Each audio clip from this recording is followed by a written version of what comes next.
my work is a little mixture of both. I love the Renaissance period because it was about finding the value in art and literature and poetry and all these different creative things. Tapestry, it wasn't just painting, it was sculpture, it was tapestry, it was ceramic, it was all these things that represented humanity. The oldest form of expression is art.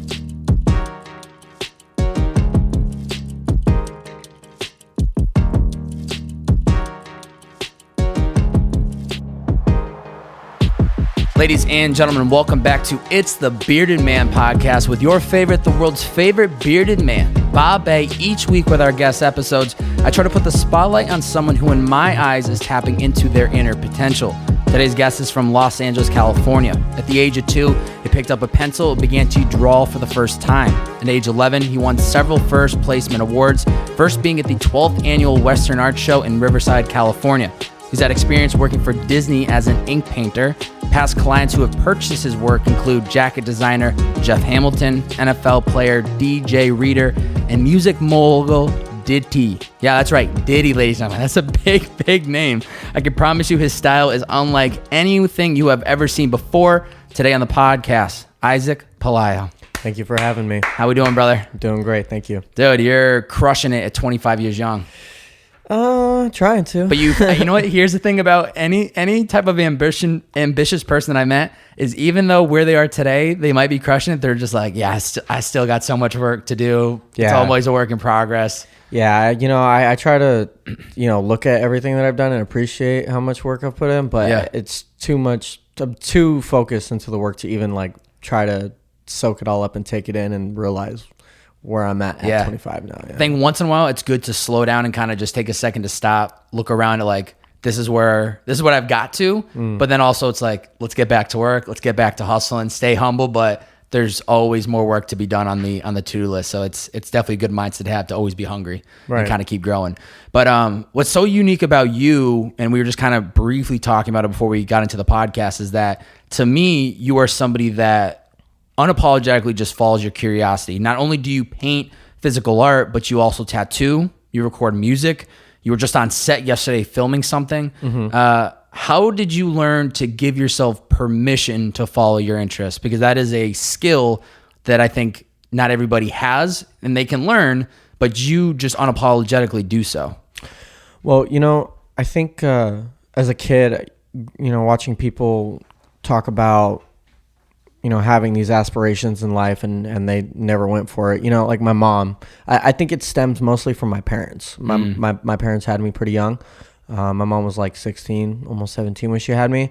And there was this constant, conversation about her having, would have been able to have done all these things in life and didn't because of all these excuses, or my dad, would have had to have done all these things in life, but all these different excuses, and I didn't want to be that person that dreamt of something and doing something and not ever doing it. I've always wanted to go for it. I've always wanted to give it a shot, even if I failed. I don't know.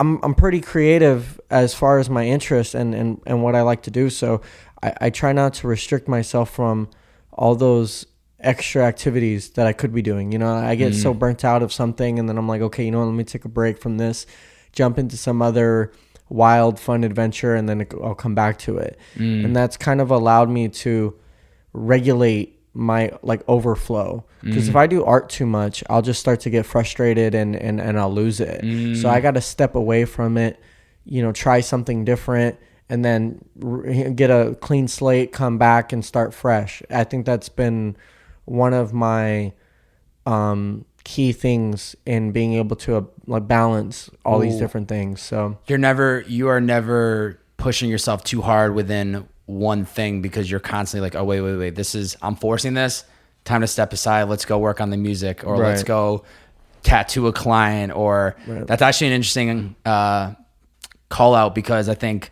that can happen when you are way too focused and all in on one thing, that it becomes so just narrow that you don't even get a chance to actually just look around and get that reset, because you just keep working on it, you keep going. But I also think it's interesting that, when you grow up and maybe you have your mother or literally anyone out there that sees somebody that maybe has a regret or isn't following the interest that they deep down inside want to go or do, it goes one of two ways. Either somebody then follows that path and then they don't get to live the life they truly want to live just because they think that's the way they're supposed to live their life as well. Or you flip it on its head and go, okay, that's not what I want to do. I actually want to just live my life to the fullest potential and actually follow these interests and see where it takes me. Mm-hmm. Right. Yeah. I like I said, I just try to do what I want to do. I don't want to, ever go 20 years down the road and think, oh, I could have done that. That's my nightmare. Yeah. So I always, every time I find something that I'm interested in, I just go for it. I don't know. I like trying new things too. Trying new things constantly opens my mind to other, creative ideas. And when I do music, it opens ideas for art. When I'm doing art, it opens ideas for tattoos. So crazy. And it all ties interconnected. Yeah. It's funny because as a musician, I'm a rapper. So I've been doing music. I've always wrote poetry when I was a kid. I started trying to make music and record music probably when I was 12 or 13. And I noticed that I would often write about art. I didn't write about things that I didn't have. I didn't write about, fucking cars I didn't have, the mansions jewelry I didn't have, houses I didn't have, I didn't rap about anything that I didn't have or didn't or see. I was very true to who I was, and who I was about art. So I would rap about art. I still write about art. That's wow. So oftentimes I'll be writing or rapping about what I'm painting or painting about what I'm, rapping about.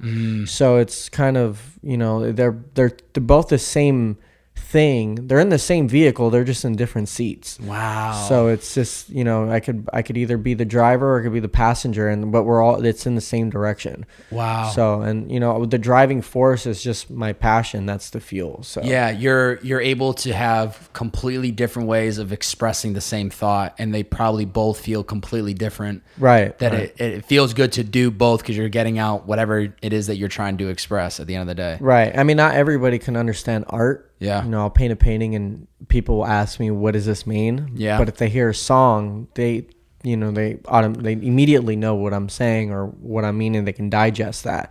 Not everybody can digest music, so they got to look at a painting. Yeah. So the conversation that I'm having is still the same thing. I'm telling it through a different language. Yeah. So. How do you put a price tag on art? I think that is a outside looking in for people that don't maybe appreciate art. They just don't understand, like, why would I ever spend $10,000 on this piece or $15,000? Like, how does one define the price of their own art?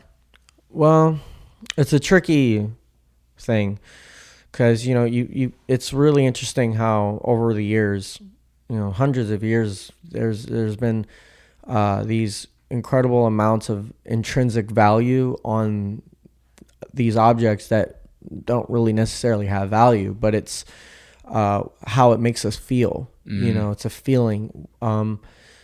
Art today is appraised, oftentimes based on what someone's willing to pay for it. If you put something in front of two people who have the same desire for it, who's gonna outbid each other? So, oftentimes art is the value on art is created oftentimes in the auction world where say an artist is selling paintings for a few thousands of dollars, and then it goes in auction and sells for, I don't know, say 500,000. Well, technically now that artist's work is worth 500,000, but that's dangerous because you can see inflation happens a lot where an artist's work goes up too quick and their collector base doesn't have the money to collect at 500,000, but they may have the money to collect at 20,000 or whatever. But those are just basic numbers. We're talking about artworks that go upwards of millions of dollars. It's the super high blue chip art collectors. So, but for me, when the first time I ever sold a piece in a real art setting, I was about 10 years old. I sold my drawing for $100, and I love that. Yeah, so it's you felt real good that day. Yeah, it's funny because like my dad's 48 and he's been doing art my entire life. Huge inspiration for you. Yeah, he's been exhibiting his work since he was, I think, about 33, 34. That's when he started exhibiting his work. I started exhibiting my work at 10. So when, seeing my dad sell his work and all this stuff, and then me selling my work, it's like, oh shit, maybe I can actually do this. You can actually make money off proof this of concept. Stuff. Right. So, the way you price work, you start off small and you build a collector base. You see what work sells. If you have a painting that sells for, say, $500, well, you sell a few more paintings at $500 and you may raise the price $100 or a couple $100, and then you sell a couple of pieces at that price and you continue to raise the price. And typically art will go up based on the secondary market. Say you buy a painting at $10,000 and then a collector comes around and wants to buy it off you, and you sell it for double or something. Well, technically the work is now worth double. Wow. I mean, typically those are it's not a nice word, but those are speculators. People that buy art and they want to flip art for a profit. Which is kind of dangerous because, like I said, they can inflate an artist's market. If I'm selling my work for X amount of dollars, and then you sell it for double on the secondary market, and I'm still selling my stuff at this price, that kind of damages the value of my work on a business aspect. So it's a tricky thing. It's definitely tricky. I mean, you can't actually put a value on something that makes you feel good. When you buy a piece, you're buying it because it moves you. There's something about it that you can sit down and stare at it all day and have a conversation. Telepathically, spiritually, you can relate to a piece. You can sometimes collectors are buying work based off the story behind the piece, based off the story behind the artist. So there's a lot of different reasons why people collect art, and the value that they put on art is very personal. Some people may see a painting and they can put a number on it, but that's because they're probably looking at it from a business aspect. And then you have people who absolutely love it with no sort of monetary value in mind, and then it's priceless to them. So for me, art is always priceless. Yeah. But then again, I'm a realist too, so I got to think about the reality of things and put a price tag on it. There's two parts of me. There's parts of me that think of art as the priceless, no monetary value, and then there's the part of me that's also the business person that I have to put a price on this because I'm the one selling my work. Yeah, you're putting your time, effort, blood, sweat, and tears into these pieces. Right, because I don't have an art dealer, I don't have an advisor or a manager or anything like that. For a long time, I didn't have a gallery that represented me, so I was the one selling my work. I mean, I've always exhibited my work in galleries, but when you're represented by a gallery, you're represented typically, exclusively through that gallery. It's kind of like a label representing an artist or signing an artist. So, but outside of the gallery space, I've always sold my work via, social media direct to collectors. So I've always had to play that role. This all makes sense to me because when I'm hearing this, it's outside looking in, people might see an artist sell a piece for $1 million and you're just like, how is that worth $1 million? But it's exactly that build of like, they had to start somewhere. So there was years ago, who knows how long ago, where they sold that first piece for the $100 and then it turned to $1,000. So it's literally just like anyone in this world that they get good at a craft. And when they start, they're not making a lot of money doing it. And then the services go up, and then, clients will pay higher prices because they're just so well known and they're willing to pay for it. But like you had said, it's the emotional connection. It's a feeling of why people buy art. Why do you think people have bought your art? Like you were just saying, you have not been represented. You have truly no formal training, unless I read that miscorrectly, but you've sold a lot of your work just through social media. I mean, Jeff Hamilton, massive. The fact that Diddy has bought in pieces. I know there's a list of other people, but what is it about your work do you think is emotionally connecting to these people? Well, I think my collectors find interest in my work for different reasons. There's some that, I've had collectors tell me after buying my work, when do I think that they should sell it? And that's kind of disappointing because, I didn't know that they were buying the work as an investment, exclusively as an investment. So, there are those people that buy as an investment. They see the work going up. They see the work getting popular. They see, more and bigger people collecting. So they want to jump on it and, sit on something. There's those collectors that want to buy something and pass it on to their kids. And, I think my work has caught more interest in the last year and a half to maybe 3 years max after having worked with a musician goes by the name of WestSide Gun. Yep. For those who aren't familiar with WestSide Gun is a rapper from Buffalo, New York, and he has a label called Griselda. And on that label is his brother and cousin, Conway and Benny the Butcher. They're all from Buffalo, New York. And WestSide is a true art collector. He's he's in his 30s, late 30s, and he's been collecting art for a while. He's got probably over $1 million worth of art. I think he's got maybe 20 plus pieces of mine, that I've a mix of commission work, a mix of other work. You've done some of his like album covers too, right? An album cover, I think a single. Yeah, I've done several album covers, multiple, projects for his clothing. I've done album covers for his other artists, Armani Caesar, who's the new addition to Griselda. She's a badass rapper. So, their fan base is a super diehard cult following. I mean, they have fans unlike I've ever seen any musician have fans. So I think, in recent days, a lot of their fan base have grown to love the art that I've created for them because they sort of attach the visuals to the music. I've talked to some of his fans and they say that they don't listen to a WestSide Gun track without thinking of the artwork that I created for it.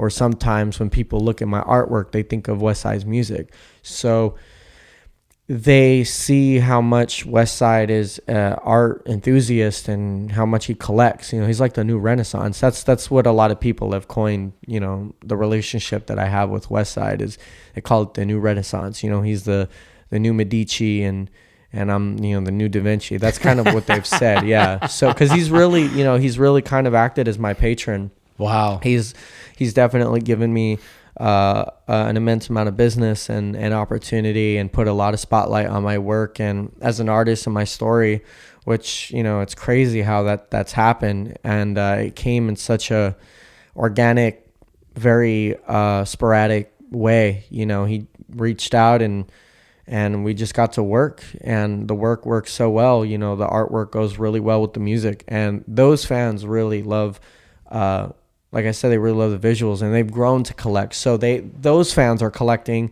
as they're learning about collecting art. They're learning through WestSide how to collect art. And then you have, I have the collectors who have always collected art.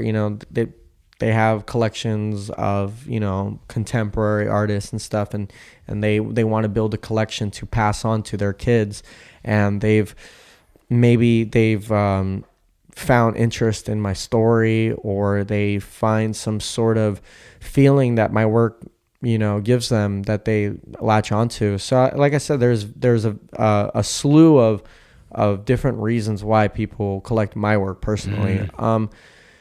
I've been told so many different things. They love my story, they want to support a young Hispanic artist or they want to pass something on to their kids and they think my work is the work for them and all these and different reasons and it's all cool. It's interesting to see anyone buy my work. It's Yeah. always a trip when someone is like, dude, how much for this?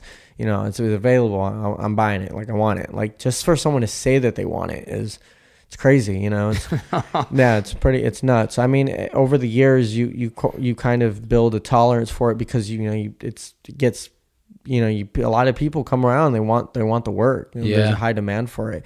So I'm trying to like find the like, okay, like I get why people want the work, but it's still very strange that anybody would want anything that you create.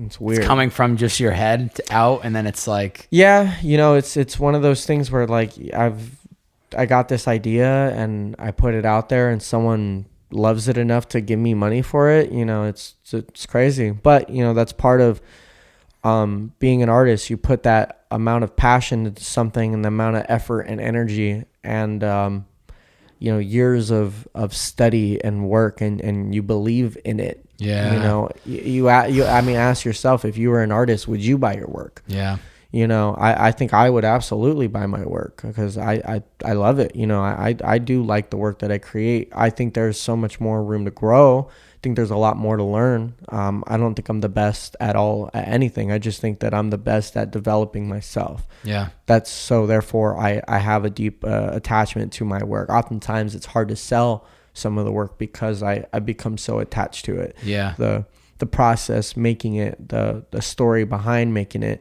the idea that was conceived prior to making it, and the end result, that whole process. It's like it's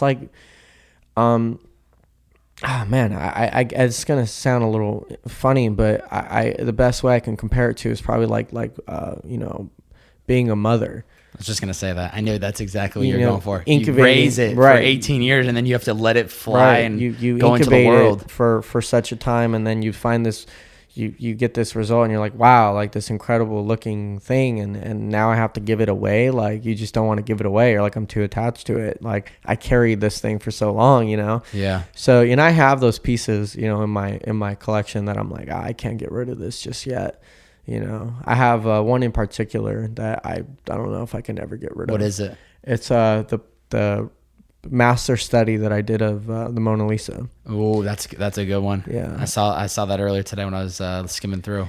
Yeah, it would be really difficult for me. I've had a lot of people make me offers for it, but I just could never sell it. I don't think I'd ever want to sell it for any type of price tag. Wow. Yeah. Would you ever consider trying to remake another one, or is it just not something that you would want to do? I've thought about it. I've thought about making one that I could sell, but and one I could keep.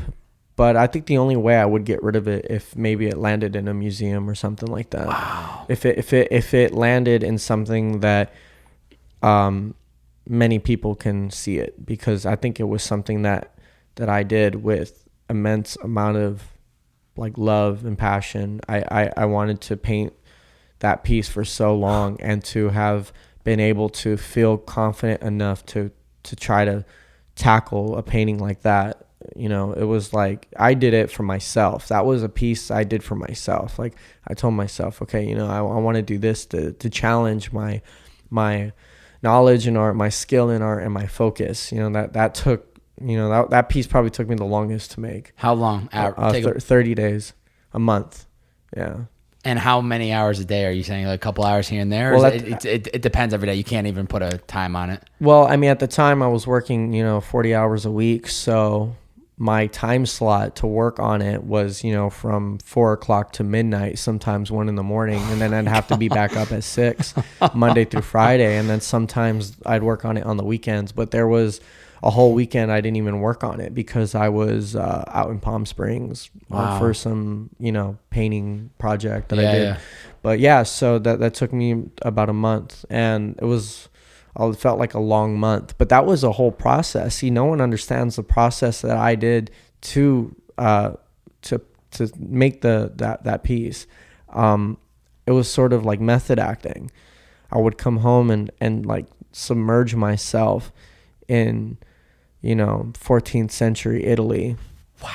And play like music and stuff. I would play medieval music. I'd go on YouTube and I'd find these like 14th century medieval sound effects of like what it would sound like in the town of, No way. Yeah. You're Like literally submersing yourself into. Yeah. I would listen to that in my headphones. Like you would hear like horses trotting and hay and like tools and like workmen, locksmith and all these like blacksmiths and stuff. Like you'd hear all these like medieval sounding sounds, and I would listen to that, and I would paint in like low light. I would paint in, using a limited palette. I would try to, I wanted to feel that experience of what it felt like to have painted that piece in that time. So I didn't want to make like a copy of the Mona Lisa. I wasn't trying to copy it to the T. That's not what I was trying to do. I was trying to just paint it as if I was painting it in the studio of Da Vinci, as if I was just an artist studying, and how she came out is however mine would have come out. I was just using the same technique that Da Vinci had developed, which is it's a technique called sfumato, and it's like layers, building a bunch of layers, thin layers of translucent paint that creates this like smoky effect. So that's why she looks so realistic and so like ghostly. She's like, you compare that painting to any other painting, and it doesn't have that same fleshy feeling. It's like really, really ghostly. It's crazy. It's almost like when you look the real Mona Lisa, when you look at it, it's like a spirit opposed to a portrait of somebody. Totally. It's like the spirit of someone. So trying to capture like that, I don't know, that, what do they say? Ghosts are made out of like plasma or something. Like trying to capture that like ghostly look. It's very difficult. Yeah. I came across the Wikipedia page for the Mona Lisa today. And obviously, like you had said, that paintings like that are literally priceless, but they were estimating as of 2021 that is worth $850 million, which even then nobody's going to actually buy it, right? Like it's literally some people, but it's actually totally priceless to a certain extent, I would imagine. Well, Salvator Mundi, which was a painting by Da Vinci, sold for $400 million. Wow. So that's, almost $500 million. I mean, there's some people that will. That do have that type of money. Yeah. What is it about the Renaissance era for you though? Because that's very much part of your style, along with, tell me if I pronounce this wrong, but Baroque. Baroque. Baroque. Well, Baroque takes place after the Renaissance. The Renaissance is like, 14th century, 15th century Italy. Yeah. The Baroque period takes place a little later, 17th century, Netherlands, Amsterdam. The Dutch artists really, took that Baroque form of art and made it, the best example I can give you is probably, Peter Paul Rubens or Rembrandt. Those are some pretty strong Baroque artists. The subject matter sort of changed. The Renaissance period was very religious iconography. It was a lot of Madonna and Childs. It was a lot of Jesus Christ imagery and saints and stuff. The Baroque period was a little more about painting people with status. People with money were commissioning portraits of themselves constantly, so that whole period was it was very poetic too, but it was very filled with money, people, portraits of power, a lot of political power people, popes and things like that. There's I'm trying to think of cardinals and such, and in the religious power. So the Baroque period was a little after, but my work is a little mixture of both. I love the Renaissance period because it was about finding the value in art and literature and poetry and all these different creative things. Tapestry, it wasn't just painting, it was sculpture, it was tapestry, it was ceramic, it was all these things that represented humanity. The oldest form of expression is art. The oldest form of expression is painting. Those cave paintings are the first form of expression, and through painting and through creativity, we've allowed ourselves to create and develop these amazing things over years and years of time. Tools, it takes a creative person to make tools. It takes a creative person to create or conjure up any sort of idea that has an effect on people, on the masses. So, the oldest form of expression is art, and I think the Renaissance period wanted, the Medici, they really wanted to highlight that, and keep it away. So,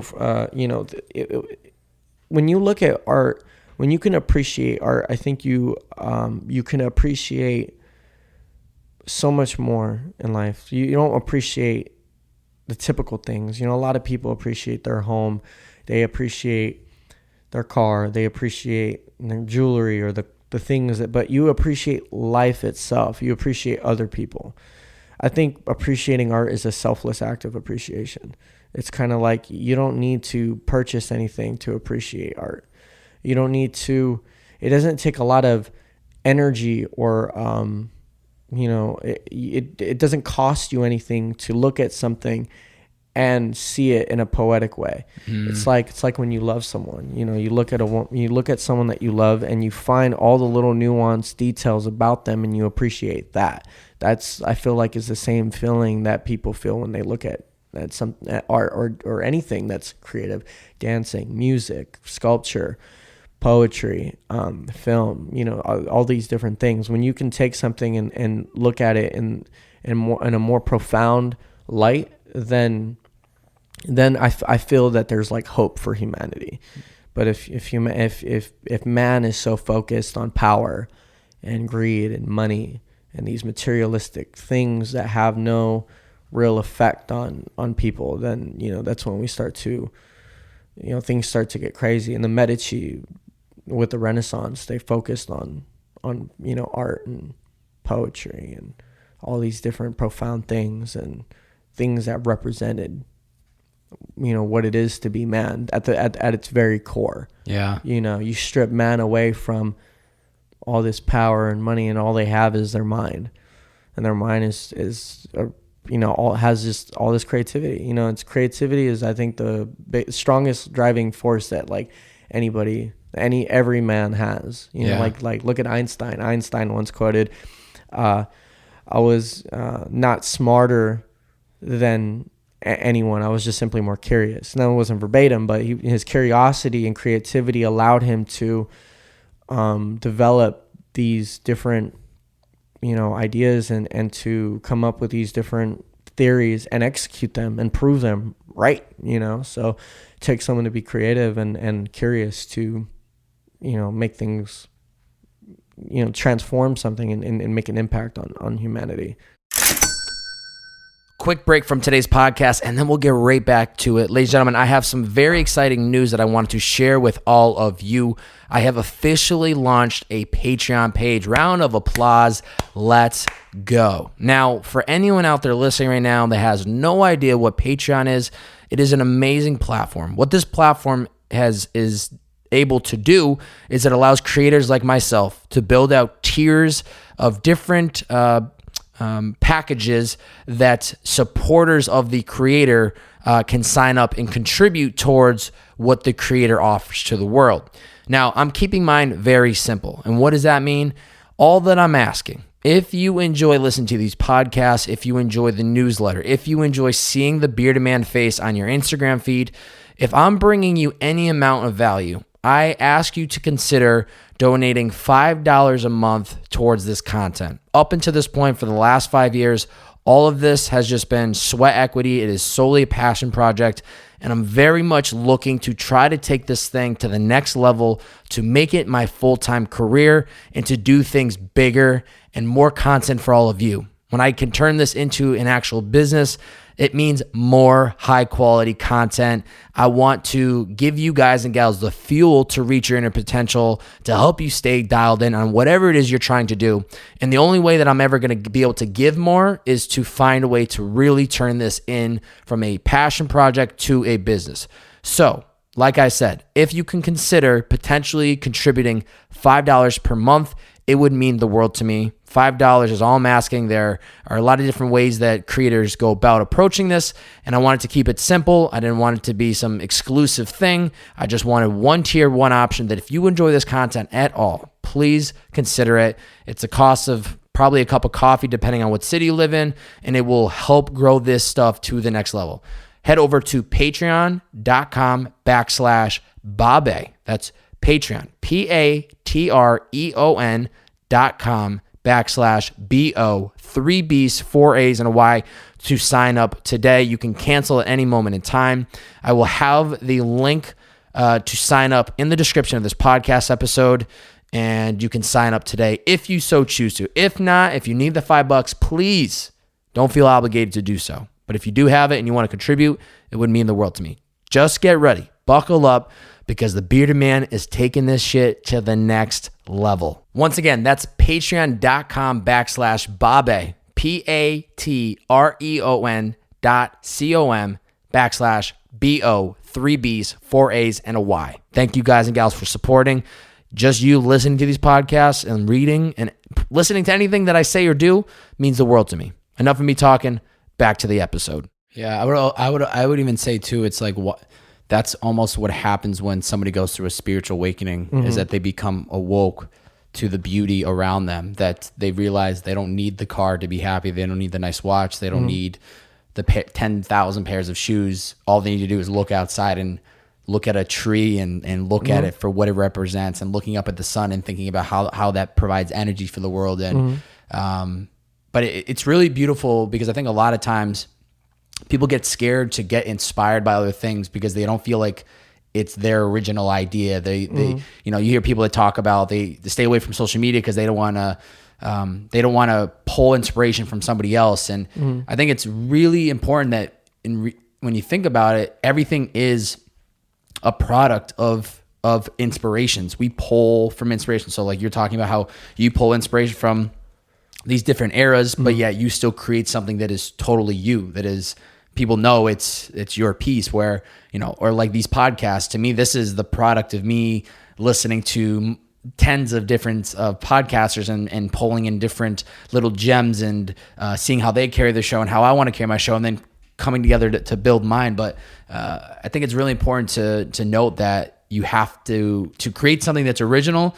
You have to first get inspired and see what else is out there, to then kind of come together to make your own thing and produce something for the world. Well, originality that's tricky, because, what is original anymore? I mean, to be original is so difficult, I mean, almost everything has been created. It's not about creating something original. It's about taking something and making it different. I think that's just as original as something original. Steve Jobs, think different. That was a huge quote of his. Right. So, it's taking an idea and making it better. So, I mean, I'm trying to think. I mean, there's so many artists out there that are pulling inspiration from other artists. I mean, I pull inspiration from the Renaissance period and the Baroque period. A lot of my work is reminiscent of that.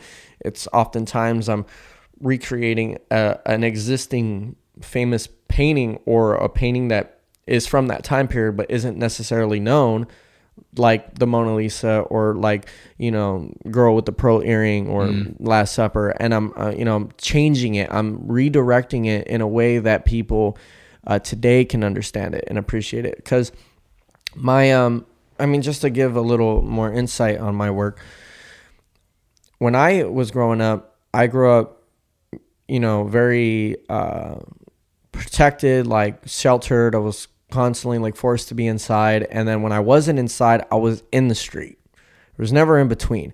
If I wasn't trapped inside, I was in the street. Was this Glendale, California? What part of LA did you grow up in? Well, I grew up in Riverside as a kid. Okay. But I grew up with my mom, but being with my dad every other weekend or every weekend, I was in LA in Glendale with him. But oftentimes we would be at an art show, or we'd be at some opening, and it was either in downtown or Hollywood off of Fairfax or Melrose, or somewhere in a fucking alley, where super like sketchy.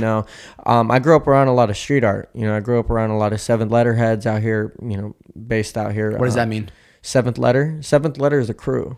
Okay. Seventh Letter is a graffiti crew formed back in the 90s, or I think late 80s, 90s. But yeah, Eclipse is the guy that's the homie. He's the one that put together the Seventh Letter with some other homies. But I grew up around those guys, and artists like Retina and Revoke and Saber. And then you have graffiti artists like Shepard Fairey, Obey. So those were the artists that wow. That's so mind blowing. He started as an artist and then built out the entire. Because I know Obey from the clothing brand. Yeah. But that's just me not knowing the true history that behind that, and it makes sense now that I'm thinking about the design of the clothing that originates from. Yeah, a lot of people know the clothing, Obey clothing, but they don't know Shepard Fairey, the artist behind that. Yeah, and so as a kid, when I was like 7, 8, those were the artists that I was growing up around, and like going to their shows and paying attention to that. And aside from that, I was, looking at Renaissance books. Those were the only two works that caught my interest. I didn't really care about anything before that or in between that. Like the contemporary world, the only contemporary artists that I don't even call them contemporary, because it's not really, it's pop art, is Basquiat, Warhol, and Keith Haring.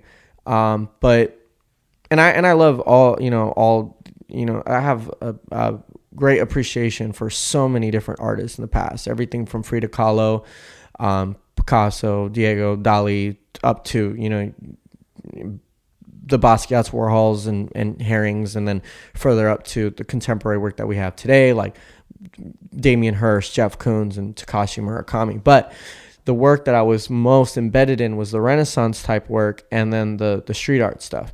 So, and it's interesting because I've always felt like those two worlds balanced each other so well. You had one that was so political, so sophisticated, and quiet, and just very whimsical and beautiful. And then you had this other world that was very rebellious, defiant, and sort of against everything that every other artwork before it. It was going against everything. It was breaking all the rules.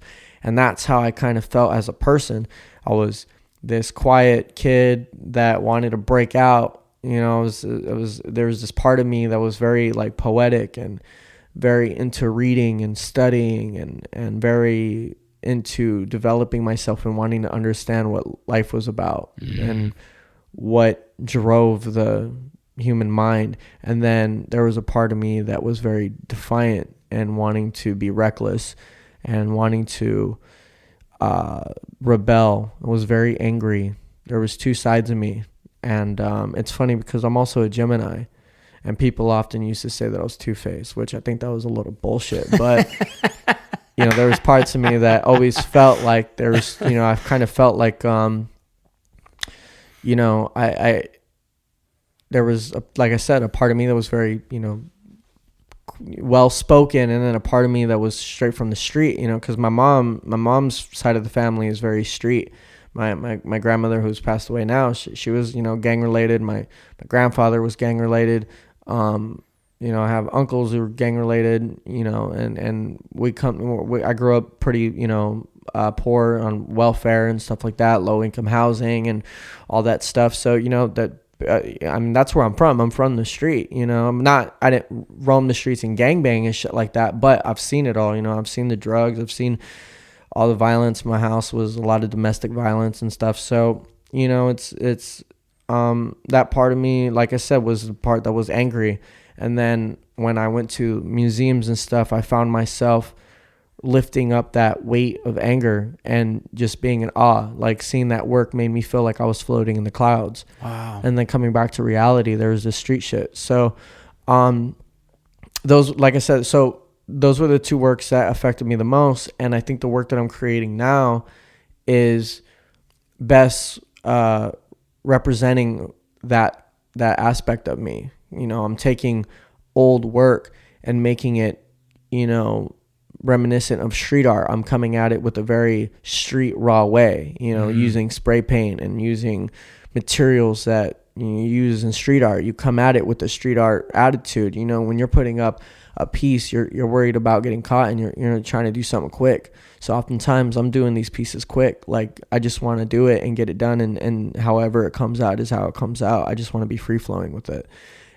So back to my point is that often artists will find inspiration from other things. So I'm just taking something old and trying to make it new, you know, and my new is combining the street art with something that's old, the two worlds that should not be together. It's very contradicting. Yeah. You know, if you put a Da Vinci with you know, retina, you put those two on, you know, in front of each other and see what they would talk about. They probably would have very much in common and a lot not in common, you know, but the uncommon part is what I'm focusing on. You take those two things that you wouldn't necessarily put together and you put them together and they create this unorthodox balanced marriage.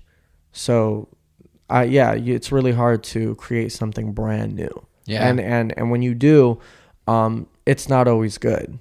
You know, oftentimes people create something that's brand new and it's not always good. You know, the idea isn't just executed right, but someone can take that idea and do it and just, you know, change it. And it's, that's it. That's the formula. Yeah. You know, so it's very difficult to be an artist and create work that's, you know, groundbreaking and, you know, really shakes everybody, shakes the world. So, but it's not impossible. It's definitely not impossible. I mean, I'm still looking for ways to change things and take an idea and, you know, see how I can execute this in a way that's best representing me and best it's you know, readable for people. People can digest it. And if people can't digest it, well, then, you know, it's not my fault. I mean, Not for them. Exactly.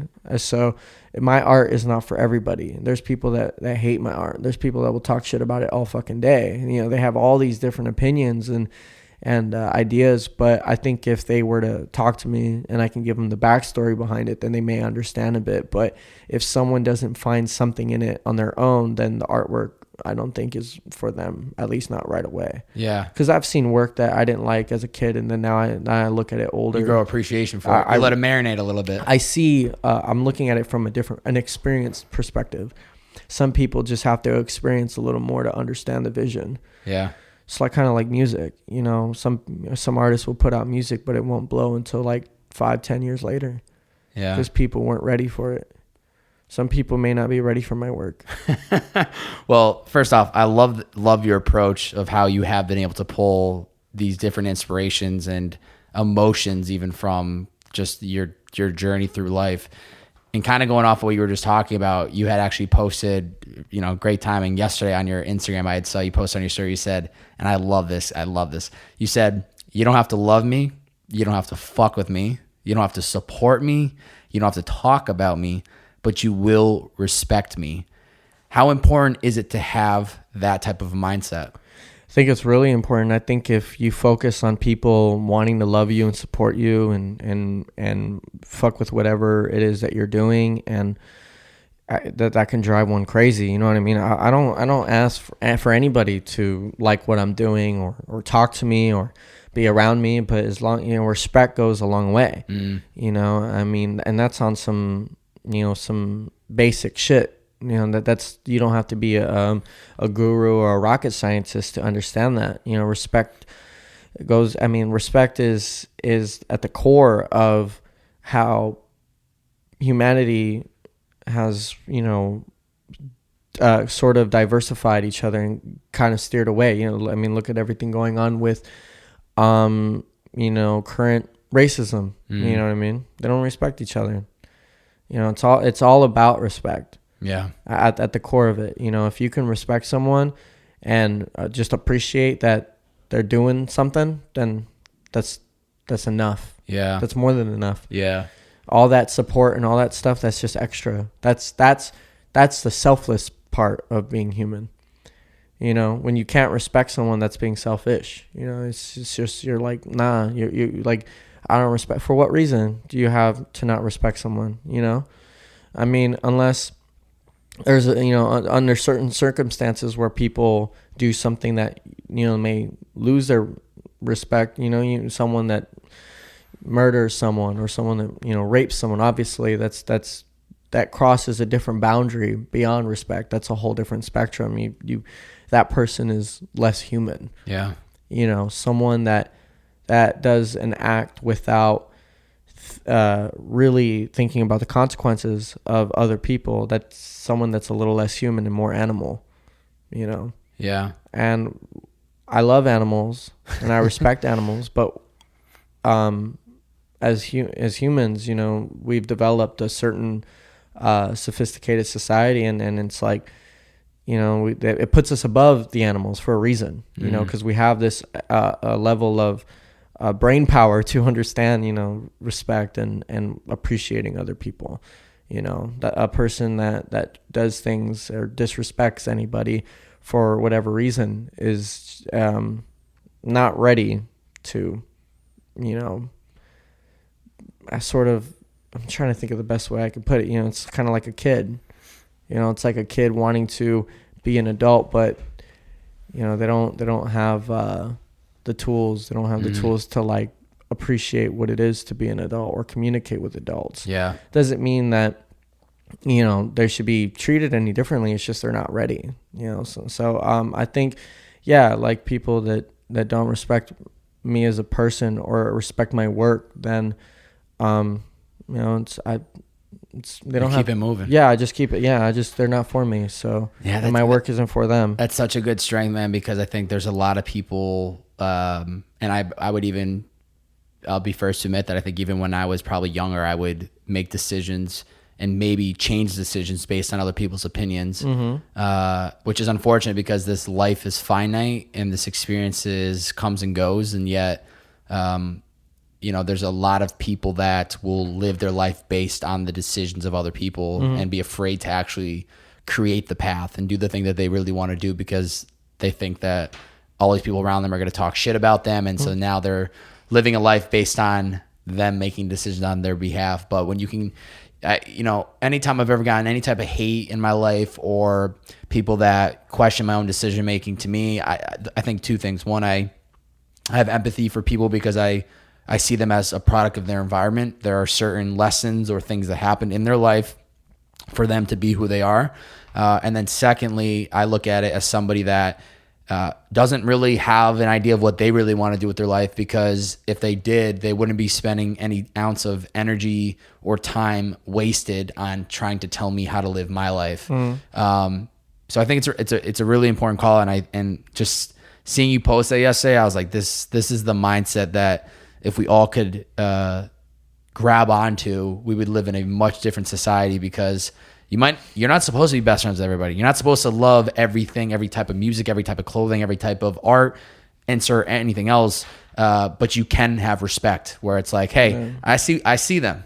I see what they're doing. Not my cup of tea, but I sure as hell respect them. And I want them to succeed and win in every way possible. But hey, it's just not meant for me. Yeah, absolutely. People care too much about opinion and all this. Yeah.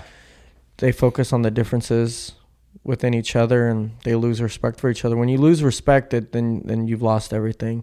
I feel like if you can have that level of respect, then it's like, parents and their kids, it's like parents lose respect for their kids, then kids lose respect for their parents, and then they lose respect for themselves, and it tears everything apart. It's a cornerstone of what it is to everything. I mean, to a lot of different things. So yeah, it's extremely important. I tell people all the time, you don't have to do anything for me. There's nothing you have to do, but respect is the least thing you need to do. Yeah, I definitely need that. Yeah.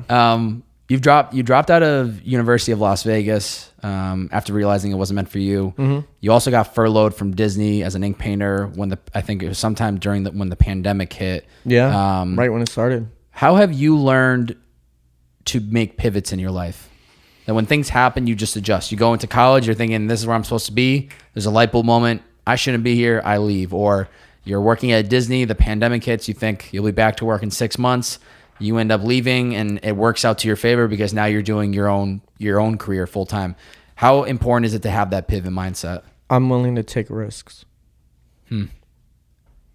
That's the biggest difference between a lot of people is you have risk takers and you have non-risk takers. I'm not attached to anything. I don't need to stick with something for it to bring me some sort of security or anything. I don't think anything is like school for me. I only did it because I was pleasing other people. I was pleasing my parents. I was pleasing my ex-girlfriend's parents. You know, when we got into a relationship some years ago, they kind of judged me because I was this, 18-year-old Hispanic kid, no job. I didn't want to go to school. I was just focusing on art. I did have a job technically. I was, tattooing at the time, working at a shop, and but they didn't look at it as a real, steady job because obviously that isn't, guaranteed income. They're very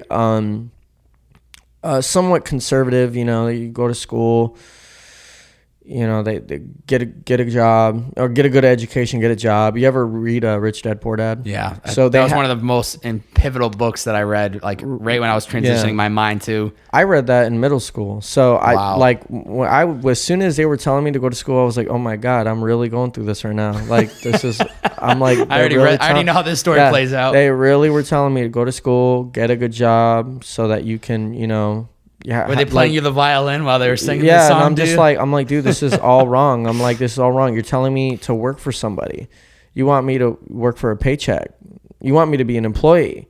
You know what I mean? I'm like, instead of telling me, oh, you know what, go for whatever it is that you're doing and, work for yourself, become a business owner. I mean, there's nothing wrong with getting a job. That's not what I'm not bashing going to school, obviously when you want to become a doctor or something, you need to go to school, you need to study, you need to learn, and go to the best school you possibly can. You need to get a degree. Obviously, like if a doctor is going to do surgery on me, I'd like to see that they have some years of training. I mean, the paper doesn't matter to me, but it's the amount of training that they have. I want to see that they're qualified to do this. They know what they're doing. I want to make sure that they know. But I went to UNLV because my ex was going to UNLV.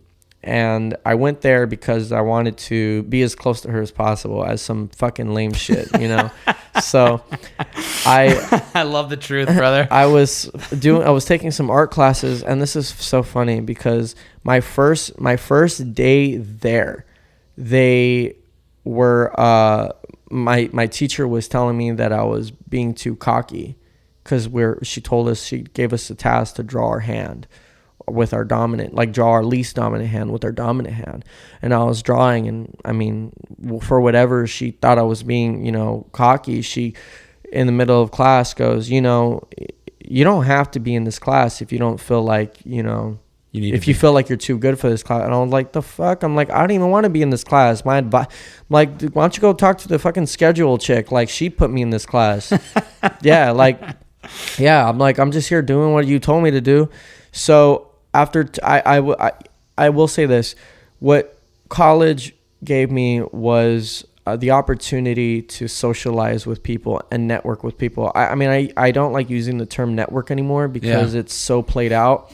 And to me, it's really nasty. I feel like when people use network, it's such a robotic way of saying, I want to meet people. To get something out of them. Exactly. Yeah. Like, I feel like when you say network, you're only seeking people to get something for your own benefit. But I say that because that's what people understand. But I wanted to socialize and meet people and source out people that had similar interests in me and different interests in me so that I can, see what other people are out there. You know what I mean? Like I want to step out of my own little world and just see who's out there. I mean, and appreciate other people, appreciate other creative minds and stuff. So that's what I extracted from college. It allowed me to, go up to people with confidence and talk to people and appreciate young minds and all that stuff. But I really didn't learn much from it. I mean, they didn't teach me anything that I didn't already know, unfortunately. So therefore I felt it was redundant to my experience. Smart. Furthermore, I mean, after 2 years was enough. I left. Having left, I started painting. I had never painted prior to that. I'd always done pencil work, pencil portraiture stuff, realism, and I started painting. I wanted to become a painter because during that time, my work was already at a realistic level. The technical skill was getting pretty close to my dad's work. So oftentimes our work would get mistaken for each other's whenever we would exhibit in the same show. Wow. Or people would just think it was my dad's work because they knew that my dad was this, dope ass pencil artist, and they weren't really familiar that he had a son that was also an artist. So I would kind of be living in his shadow, and for lack of better words, and to be honest, I hated that because I wanted to be my own individual person. So painting seemed like the best way to get out of that shadow. So I picked up painting, and I painted for about a whole year. And on my second year, the very first month of my second year of painting, I painted the Tupac portrait with the third eye that a lot of people are familiar with. And out of painting that, I ended up painting the Biggie portrait that P. Diddy owns today. So, and that was like a planned thing. I have a couple homies who grew up with Diddy's kids. They grew up with Christian and Justin and Quincy. So they saw my Tupac portrait, and they're like, oh, do one a Biggie and we'll push it to Puff. So I said, say less. I did it, and I drove the piece all the way from Vegas to LA and dropped it off. I was at Diddy's house for like 20 minutes, and then I drove right back to Vegas. Wow. So yeah, so that's how that happened. And then about a year later, towards the end of 2017, I got a DM from WestSide Gun. And WestSide saw my Tupac painting on a hip hop online hip hop magazine called Hip Hop DX. Yeah, on Instagram. Familiar. So he hit me up, and this was like when he had like 50,000 followers. He was like not verified yet, but I knew who he was because he had just got signed to Shady Records that year, like June of 2017. Him and Conway, they got a deal with Shady, and that's how I knew who he was because I was following all those pages and I was listening to their music. I was like, oh, this shit is dope. Like, it's very Wu-Tang. It's very grimy, boom bap, but like kind of with a modern twist to it. So I was fucking with it. So when he DM'd me, I was like, oh shit, like this is crazy. I know this guy. Yeah, well, it was just crazy because it was like, the most random walk of life to hit me up for art. And then, that's how that whole thing sort of, took off. But that was all on taking risks. Had I not left school, I wouldn't have started painting. And going to Vegas was a risk in and of itself. I was 17, graduated high school, moved with my dad. It didn't work out, so I left to Vegas. So I left about 17, 18. I left. Yeah. And I left to Vegas to go be with my ex-girlfriend. And I was out there by myself, no family, no friends. Got my first apartment out there. Stood out there for like 2.5 years. And then, I was done, and I took another risk in coming back. And then I came back, got a job at, Disney Studios as an animator, inker, and painter with my dad, who's been there for almost 30 years. Bless his soul. So I did 4 years there, yeah. And then, come last year, 2020, during the pandemic, I got furloughed, and I reached a point, sort of a standstill with my art, where I was kind of depressed. I was really depressed, actually. Pretty angry, kind of lost, didn't know what to do. And I started developing the work that everybody knows today with like the smiley face and the third eye and the very street stuff. That's kind of where my work has taken a turn. And I took a risk by running with that, and it's gotten a lot of traction, and I didn't go back to Disney. So that was another risk. Calculator. Well, I wouldn't say calculator risk, but just risk of just continuously following that inner belief and gut that you know what you want to do, and then doing it even if people are questioning or telling you you probably shouldn't drop out of college, you shouldn't leave Disney full time, you shouldn't create these paintings with smiley faces. Why are you doing that? Sure, it's secure. Sure, you get benefits. Sure, it's a steady paycheck. But look how much time I was losing. I was doing 40 hours a week at Disney for almost 4 Building years. somebody else's dream, not your own. Exactly. I was putting money in someone else's pocket. Yeah. I wasn't allowing myself to develop. I didn't develop my work that I'm creating today until I was furloughed and couldn't go to Disney. Yeah. I was putting all that time into myself, and it allowed me to develop my artwork more. It allowed me to build more relationships. It allowed me to appreciate hard work even more because I was solely relying on myself. Yeah. I was relying on my sheer will to create and support myself and help my dad. My dad moved in with me last year during the pandemic. So I was, supporting both of us, helping out my mom and my younger siblings. So it was sort of, this is a moment to really test how hard you're willing to work. And I painted a lot last year. I mean, I've been painting a lot this year too, but I produced a lot of work. And and then it's all part of taking risks. Trying new things is taking risks. People are afraid to try new things because they don't want to be judged. They don't want opinions. They want to calculate it so much that as soon as they put it out, it's accepted. Yeah. Opposed to just doing it and seeing just taking the opinions and the voices with a grain of salt, but extracting the good stuff and using it as fuel. I've never felt any sort of way if someone didn't like my work. And in fact, it used to make me laugh. Like if someone says some negative shit, I'd be like, all right, Just like wait. whatever. Yeah. Like I get opinions by the fucking bucket load. Yeah, I mean, they come in. If you're not in the arena, I don't want to hear it. Right. I mean, there's some people that, love my work and they hate it, like I said. And I take it with a grain of salt, and I'm willing to take more risks on top of it. And however it ends up, I look at things like this. I'm 25, right? I'm not promised tomorrow. I've lived I lived a long fucking life in 25 years. I've seen a lot, been a lot of places. I've met a lot of people. I've done a lot of not done a lot of significant things. I just mean literally I've done a lot of things.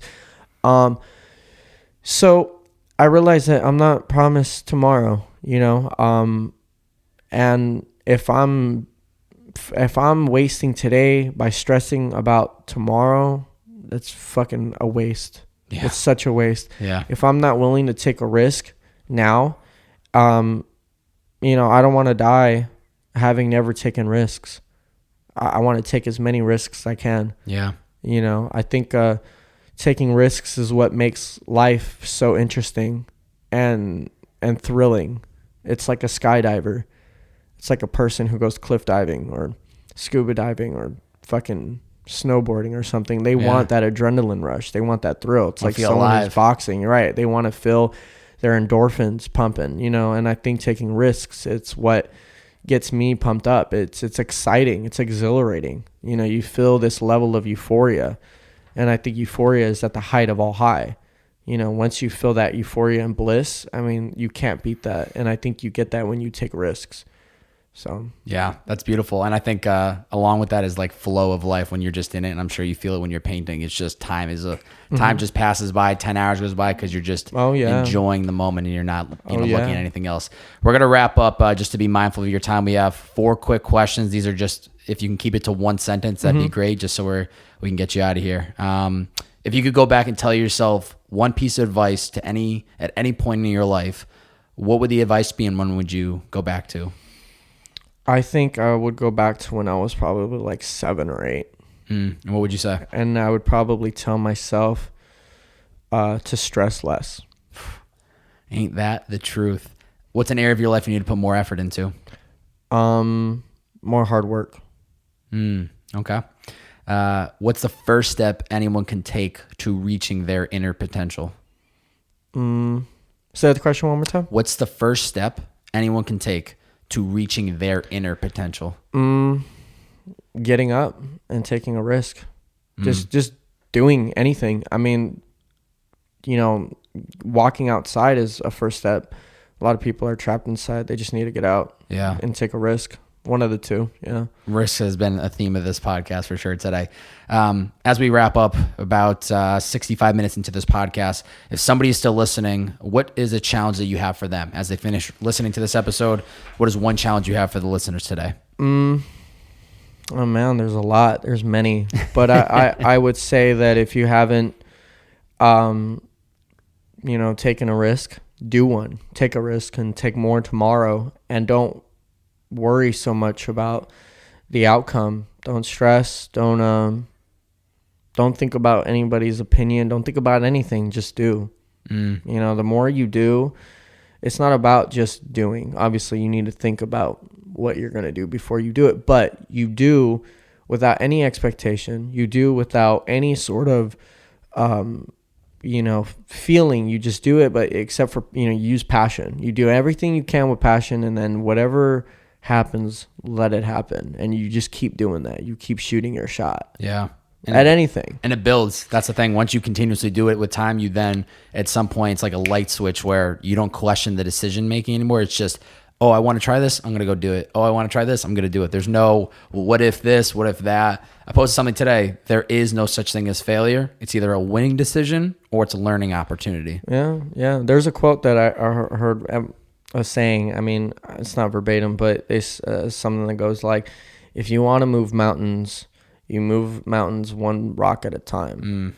So the problem is people are so fixated on wanting to do big things all at once and make that big break, but it takes time. Yeah. It takes a lot of monotonous, minuscule blood, sweat, and work, but you do that with patience. You take one step.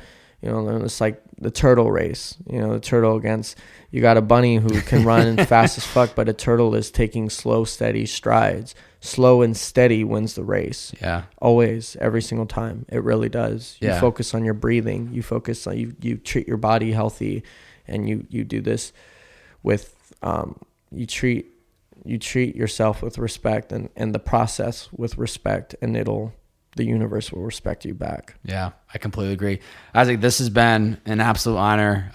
We're definitely going to have to get you back here in like a year or so as like a follow-up, because there's so much that we didn't get to uncover within your story, and it's fine because there's going to be another time down the line, and hopefully at that point we'll have a full studio. We'll get a camera up close and personal on you. But honestly, man, just taken away by just the pure passion and energy I can feel and seeing you. And just through the research beforehand, I could tell that you're somebody that fits this podcast, that is very much living a true, authentic life that you want to live. And you're definitely tapping into your inner potential on a day-to-day basis just by you showing up and doing the work. But just to hear you articulate and just talk about some of your story, it really is inspiring to me. And I know it's going to be inspiring to people that listen to it today. And I guess I would just say is just keep fucking going. I know you don't need to hear it, but it really has been an honor. And just the 60 minutes of chatting with you, it's you filled up my tank of passion and purpose. And so it's been a pleasure chatting with you today, brother. I've succeeded. Thank you. You've definitely succeeded. As long as I've inspired you to do something, then I did my deed for the day. I can go home and sleep.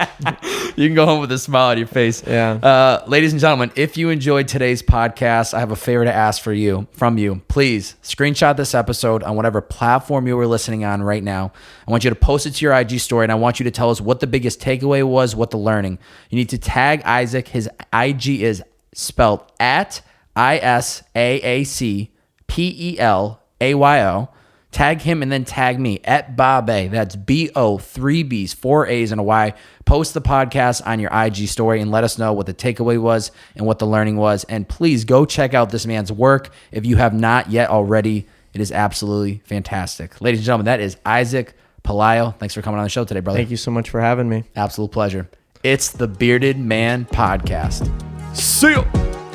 Fire.